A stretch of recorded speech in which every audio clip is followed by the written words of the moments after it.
Assalamualaikum warahmatullahi wabarakatuh. Selamat siang teman-teman semuanya. Hari ini kami dari kelompok 4 akan membahas analisis perkembangan sistem pemilu di Indonesia dan dampaknya terhadap stabilitas politik yang dimulai dari Eropa. Perbedaan sistem pemilu di Indonesia dari masa ke masa. Era Orde Lama pada tahun 1945 sampai 1965. Pada masa awal kemerdekaan, sistem pemilu Indonesia menerapkan sistem proporsional tertutup. Yang kedua, pemilu pada tahun 1955 adalah pemilu pertama di Indonesia yang bertujuan memilih anggota DPR dan konstituante. Dalam sistem ini, pemilih hanya memilih partai dan penentuan kandidat yang memilih dilakukan oleh partai berdasarkan daftar urut kandidat yang diajukan. Kelebihannya, sistem ini dianggap mewakili keberagaman politik di Indonesia yang memiliki banyak partai politik dengan berbagai ideologi seperti nasionalisme, Islam, dan komunis. Kekurangannya, dirinya fragmentasi politik. 172 partai politik mengikuti pemilu pada tahun 1995, menyebabkan sulitnya membangun stabilitas politik. Hal ini ditandai dengan pergantian kabinet yang sering dan kegagalan konstituante menyusun undang-undang dasar. Selanjutnya akan dilanjutkan oleh Cindy. Kedua, era Orde Baru tahun 1966 sampai 1998. Pada masa ini, sistem pemilu masih menggunakan sistem proporsional tertutup, tetapi berbeda dalam pelaksanaannya karena berada di bawah kendali rezim otoriter Orde Baru. Pemilu hanya diikuti dengan 3 peserta, Golkar, PPP, dan PDI. Partai-partai kecil dipaksa bergabung sehingga tidak ada kebebasan politik. Kelebihan menurut pemerintah adalah sistem ini menjaga stabilitas politik karena Golkar selalu memenangkan pemilu secara mutlak sehingga tercipta pemerintahan yang kuat dan terkontrol. Kekurangannya, pemilu tidak demokratis karena terjadi manipulasi suara, penggunaan kekuasaan negara untuk mendukung Golkar, serta tidak adanya pilihan politik yang adil. Contoh nyata manipulasi adalah pemilu 1997 Golkar. Golkar memenangkan 74 suara yang dianggap tidak mencerminkan realitis politik karena pemilu yang menjadi formalitas untuk mengumumkan era kekuasaan. Pembahasan selanjutnya akan dilanjutkan oleh Zakia. 3. Peningkatan partisipasi politik. Sistem pemilu yang transparan dan adil memberikan ruang lebih besar bagi masyarakat untuk berpartisipasi dalam proses politik. Ketika masyarakat merasa terlibat dan suaranya dihargai, tingkat kepercayaan terhadap institusi pemerintahan meningkat. Hal ini tidak hanya mengurangi ketidakpuasan, tetapi juga mencegah potensi konflik yang timbul akibat perasaan diabaikan atau termarginalkan. Partisipasi tinggi masyarakat juga memberikan legitimasi kuat bagi pemerintah yang terpilih. 4. Pengelolaan potensi konflik. Sistem pemilu yang dirancang dengan baik dapat berfungsi sebagai mekanisme untuk mengelola konflik secara efektif. Keterwakilan kelompok-kelompok masyarakat dalam parlemen mengurangi perasaan ketidakadilan dan marginalisasi yang sering menjadi akar konflik sosial. Dengan sistem yang inklusif, setiap kelompok memiliki peluang untuk menyuarakan kepentingan mereka melalui jalur politik formal, sehingga potensi konflik dapat diminimalisasi. 5. Penggunaan komponen eksekutif legislatif. Dalam sistem pemerintahan presidensial, pemilu serentak untuk memilih presiden dan anggota parlemen dapat menciptakan hubungan yang lebih harmonis antara dana eksekutif dan legislatif. Dengan memastikan bahwa presiden dan parlemen berasal dari koalisi, risiko munculnya pemerintahan yang terpecah dapat diminimalkan. Hal ini mendorong pengambilan keputusan yang lebih efektif dan mengurangi kebuntuan politik. Selanjutnya akan dijelaskan oleh Ayu. Perkembangan sistem pemilu di Indonesia masa ke masa. Sistem pemilu di Indonesia telah mengalami perubahan signifikan yang mencerminkan perkembangan demokrasi dari masa ke masa. Pada era Orde Baru 1971 sampai 1999 digunakan sistem proporsional tertutup, di mana pemilih hanya memilih partai, sementara partai memiliki kendali penuh dalam menentukan calon legislatif berdasarkan nomor urut. Sistem ini membatasi keterlibatan pemilih secara langsung dan mengurangi akuntabilitas calon legislatif. Memasuki era reformasi, terjadi perubahan besar pada mekanisme pemilu.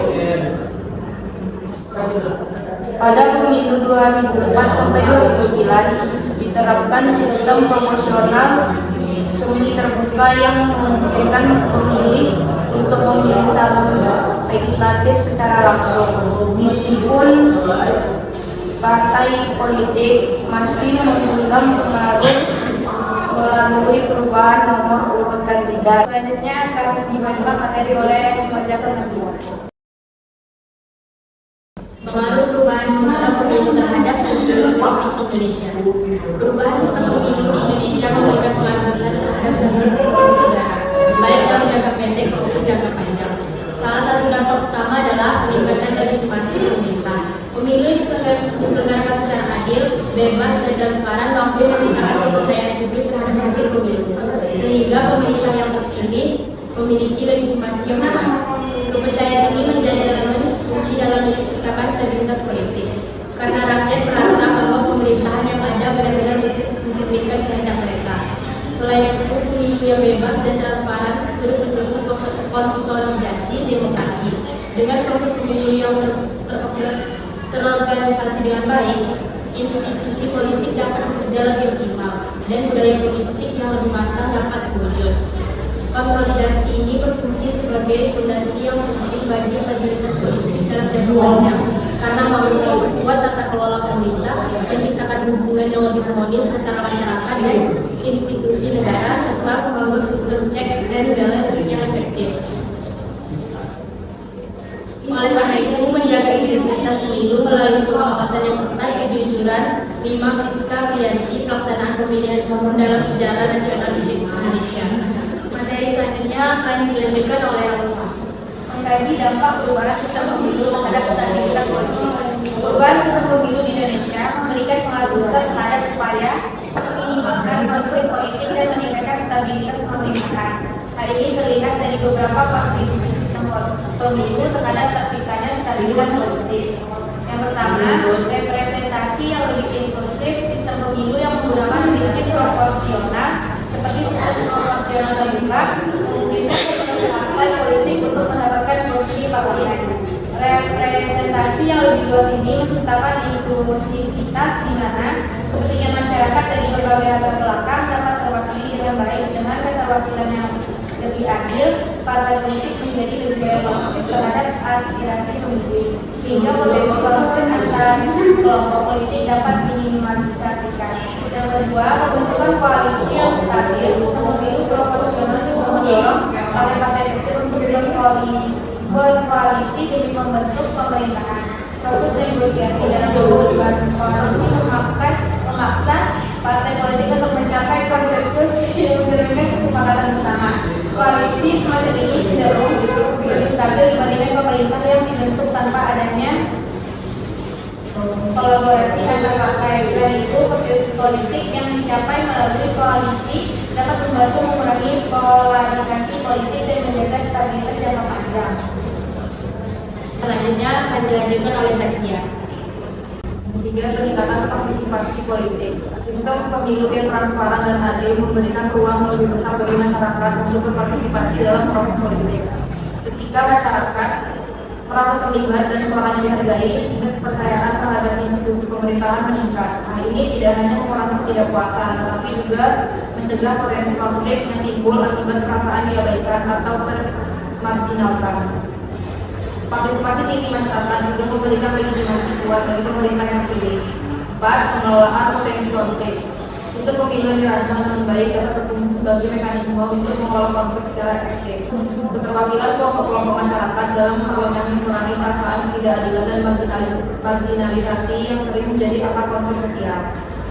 Dengan sistem yang inklusif, setiap kelompok memiliki peluang untuk menyuarakan kepentingan mereka melalui jalur politik formal, sehingga potensi konflik dapat diminimalisasi.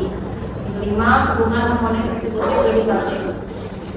Dalam sistem pemerintahan presidensial, pemilu serentak untuk memilih presiden dan anggota parlemen dapat menciptakan hubungan yang lebih harmonis antara jabatan eksekutif dan legislatif. Dengan memastikan bahwa presiden dan parlemen berasal dari koalisi yang risiko munculnya pemerintahan yang terpecah dapat diminimalkan. Hal ini mendorong pengambilan keputusan yang lebih efektif dan mengurangi kebuntuan politik. Materi selanjutnya yang dijelaskan oleh Cindy.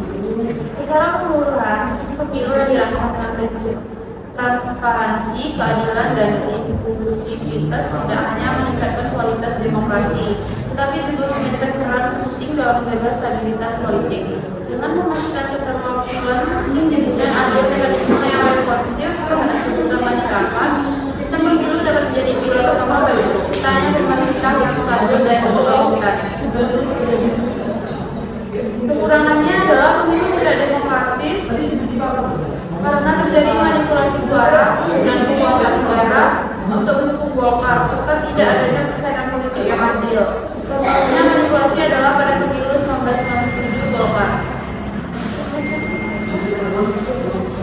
Menambah 74 suara yang dianggap tidak mencerminkan realitas politik karena pemilu yang menjadi formalitas untuk mengukuhkan kekuasaan. Terima kasih kepada teman-teman yang sudah menjelaskan tentang analisis perkembangan sistem pemilu Indonesia dan dampaknya terhadap stabilitas politik. Sekian dari kami kelompok 4. Assalamualaikum